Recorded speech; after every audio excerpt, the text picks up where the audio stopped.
It took over half a century for a British rider to win the world's biggest cycle race. We've got all the top British cyclists here to see how it was done.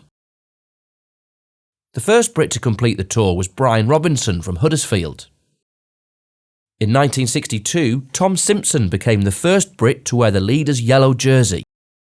He inspired Alan Ramsbottom and Michael Wright to finish tours within an hour of the leader's time.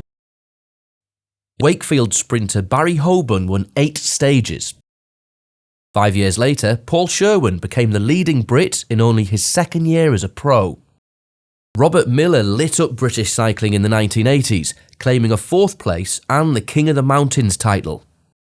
10 years later, 2 Britons held the leader's yellow jersey during the same tour, Sean Yates and Chris Boardman. In 2000, David Miller became the first Brit to have worn all 3 Tour jerseys. He was later banned for taking performance-enhancing drugs. This coincided with Lance Armstrong's dominance of the sport, an era in which drug taking was prolific. Last year, Armstrong finally admitted his use of performance-enhancing drugs, and he was stripped of his 7 Tour titles. Bradley Wiggins made his breakthrough in 2009. He finished the Tour 3rd, making him the highest-placed British cyclist ever. 2 years later, British sprinter Mark Cavendish won the green jersey.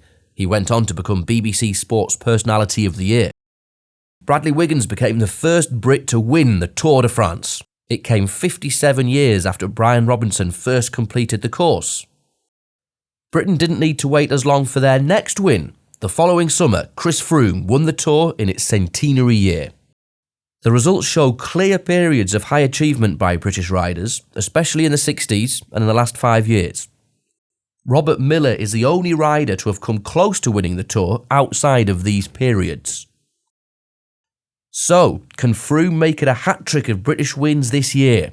The Grand Depart will begin to provide the answer.